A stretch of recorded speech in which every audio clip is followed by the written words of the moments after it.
Okay, let's move on to the next recipe. So we are going to make sort of a red beans and rice dish. We're going to make the red beans piece, and you can serve it with rice if you want. I'm not going to do the rice today. We can do a rice demo at another time, but I think we're just going to do the red beans piece of the red beans and rice. And so I got a couple of the ingredients prepped in advance, but I'm going to finish showing you how to sort of put things together, and then what we'll do is we'll move over to the stove and I'll show you actually how to cook the dish. So we're going to start with some red pepper and some onion, which I cut half of them up, and I wanted to show you how to cut up the other half. So this is the other half of the red pepper, and then this is the other half of the onion. And again, like we talked about before, we have our board maintenance, so we're going to keep what we're going to cut up here on the top left, and I'm going to move the red pepper closer to me. We're going to take out this sort of white inside part and sort of this pith right here. When I was in New Orleans last time, I'm actually from Texas, so I spent a lot of times in New Orleans. I took a cooking class, and this chef said that the white part actually is what kind of can repeat sometime or give you a little GERD. I mean, I don't know how true that is. They cook a lot more Cajun Creole dishes than I do, so you know, I don't know. Leave it in if you want to leave it in. Take it out if you want to take it out. But I just sort of take it out because I don't know, just to force a habit at this point. So what you're going to do is you're going to sort of just draw your knife across and making little strips, and then we're going to move those to the side. We're going to do the same thing. See, I'm really this is really my home, so excuse the kid noise in the background. And then we're just going to sort of cut these into small little bite-sized pieces, sort of a small dice, and then we're going to put this in our little bowl. So we're going to do the same thing for our onion. So we took our onion, we cut it in half. We're going to take off the outside bit, and that can go in our compost. And I think cutting an onion is a really important thing to know how to do. So I'm going to show you how to do it. So this back part right here is where the onion sort of attached that bulb piece in the ground where the roots came off of. We're going to take our knife, and we're not going to go all the way through that. We're going to sort of go up to that, and you can see that the onion is still intact. Then we're going to turn it around. We're going to move it to the edge of our board, and we're just going to take the whole knife, and we're going to get into the onion a little, and we're just going to slice through. And you can see that the onion is still together. And so I think that if we wanted to do another slice, we could, but we're going to turn our knife, and we're just going to simply just make some slices. By doing that sort of crossed slicing action, our onion is pretty much diced up like that.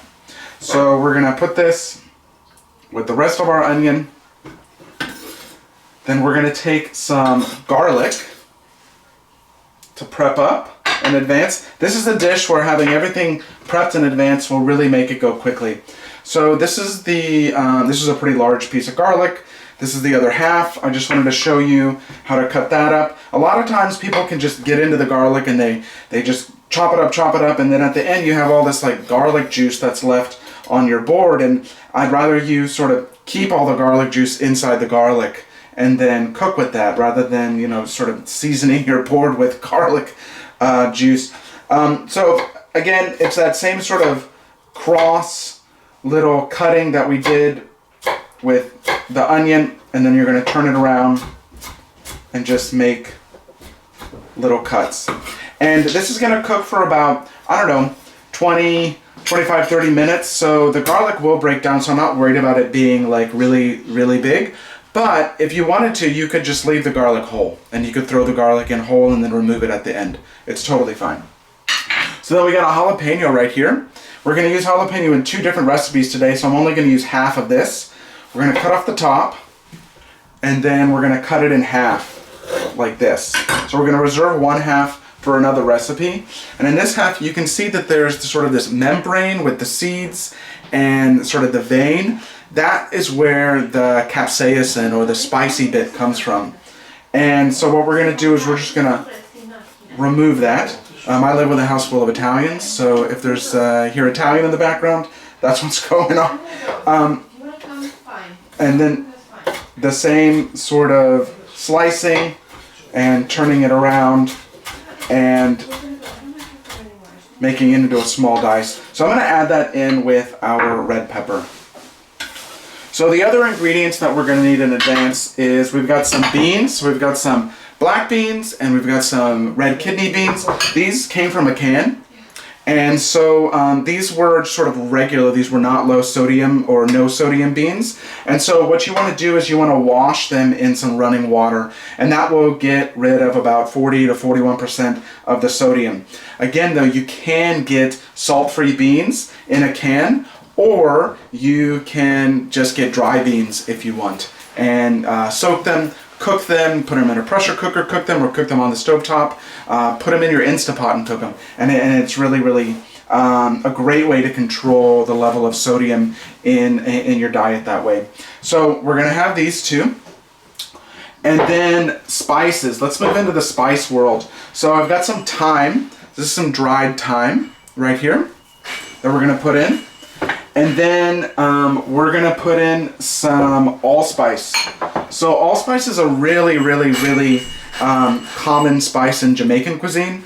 So I have some allspice right here. I'll show you what it looks like. Looks like just like little berries, but they have tons of, it's almost like a licoricey, kind of Christmassy flavor that really is distinct to sort of Jamaican cuisine. And so we're adding this into this sort of Creole Cajun cuisine, and so we're making it a little like, you know, cross-world fusion here. And I just put it into a mortar and ground it up with a mortar and pestle, so it's pretty darn easy. And then the last thing is a sweet potato. So I peeled the sweet potato. This is a big sucker, and we're going to cut it up into small dice, about the same size as our beans, so everything will sort of cook together. The beans are cooked, but I don't want to have overcooked beans and perfectly cooked sweet potato. So I think about half of this would probably be good for this sort of recipe. So again, it's really cooking. It's really hard. So we're going to take the top, we're going to cut it off, and then we're just going to cut it into little bite-sized pieces. Now, I really like this recipe because traditionally in red beans and rice, in the sort of New Orleans sense of red beans and rice, you wouldn't have this additional vegetable. And so this is a great dish because it's a great way to add another vegetable. When you look at the 2007 Canada's Food Guide, it was really specific about adding red and green and yellow vegetables into your diet, and that was so we could get enough potassium in what we eat. The 2019 Canada's Food Guide isn't that specific as of yet, so we're waiting to see what they say as far as those sort of refining messages. But again, we're just gonna sort of cut this into strips like this, turn it around, and it doesn't have to be perfect. You know, we're not here at like Jean-Georges. We're just sort of learning how to cook. And I think about half of that sweet potato was right, to be quite honest. So that's essentially our mise en place, is what they say. And so we've got some great sort of plant-based beans, sort of plant-based protein here. We've got some great aromatics. We are going to add in a little bit of lime. We've got some heat from the jalapenos, and we've got some wonderful sweet potatoes, which this is all together is going to be delicious. So we'll move over to the stove and I'll show you how to put it together. Okay, welcome back. I'm going to show you how to finish up the red beans and rice. We're really going to sort of cook it now.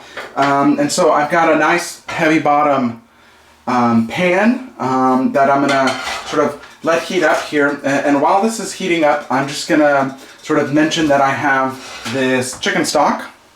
Actually, no, this is vegetable stock. This isn't chicken stock. This is vegetable stock that I made earlier today.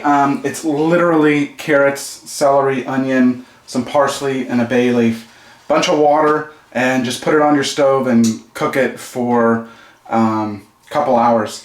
I mean, technically when you get into it, some people say like, oh no, you should only cook vegetable stock for like an hour or something like that, because after that the flavor starts to deteriorate. I mean, you know, at a certain point, you know, come on, give me a break. It's gonna be fine. It's delicious, and I didn't add any salt to it. This is just pure flavor, so I can add salt to what I'm cooking, but I have this, you know, sort of flavorful liquid that's cooking in the background, and honestly it makes the house smell great. So I don't find there's anything wrong with that. If you had some leftover, say chicken, you could throw some chicken bones in there. If you had any other, you know, meat or game meat, you can put it in there, and then you've essentially made soup. I mean, at the end of the day, that's what it is. You've made soup. So what we're going to do here is we're going to take our olive oil, and we're going to put it in the pan.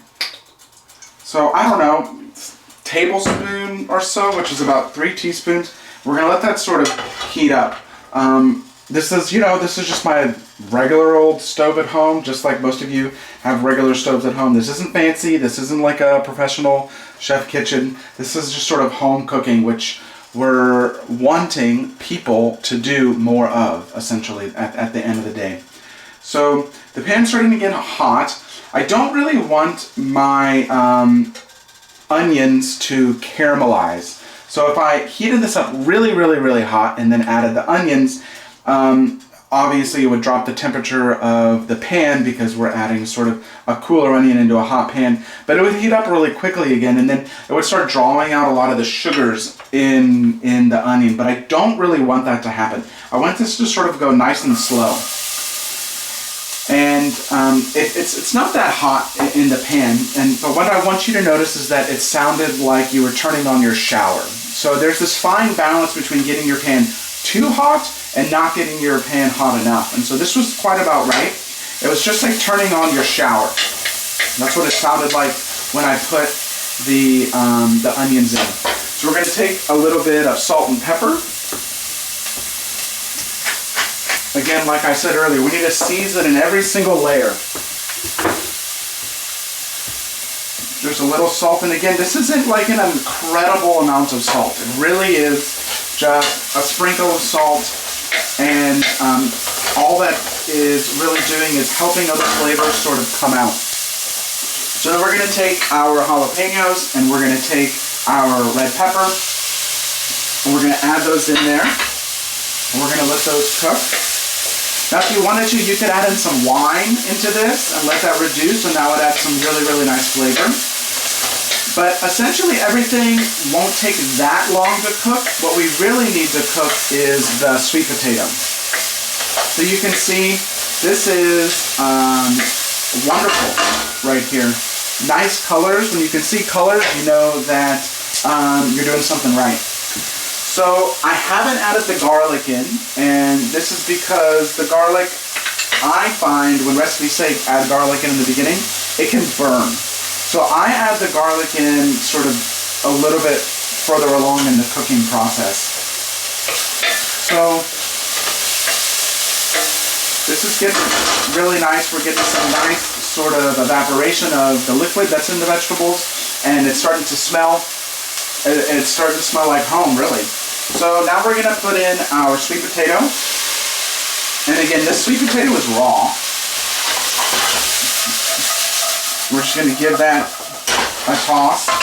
And if you drop a sweet potato on the ground, you know, that's why we have dogs. So your dog can eat that. And then we're going to add in our garlic. And we're going to add in our spices. So this was the thyme that we had earlier, as well as the allspice. So this is what it looks like, sort of mixed up. And what we're doing before we're adding in any liquid into this, we're sort of toasting the spices as they sit in the sweet potato and the other aromatics. We're sort of giving it a little sort of pep talk, saying, hey, you know, like, we want you to taste as best as you possibly can, and we're going to give you a little bit of heat, we're going to give you a little bit of oil, and that's really going to help the fullest of the flavors to come out. So again, we're going to take a little pepper, we're going to take a little bit of salt, not a lot, and we're going to cook that. So my pan is about a medium heat, medium-high heat. It's not a high, it's not a low, and that just smells delicious. So we're going to take our chicken stock, or I mean vegetable stock. You could use chicken stock if you want. And one thing I want you to notice is, you can't really see in the picture, but I'm bringing the pan to the chicken stock, or the vegetable stock, as opposed to taking the vegetable stock and bringing it all the way over here, doing this. I think it's a lot safer if you bring the pan to your liquid that you're cooking and get liquid that way. So we're going to let this come up to a simmer, and then we're going to add in our beans and just let that cook together. So we added in, I don't know, about 1.5 cups of the stock, the liquid, and we'll bring it up to a boil. We'll taste it for seasoning, and then we'll add in the, I don't know, why don't we just add it in now? Just add it in now, and we'll have that all cooked together. And at the end, we'll finish it up with our lime. So when this is done, I will show you what it looks like.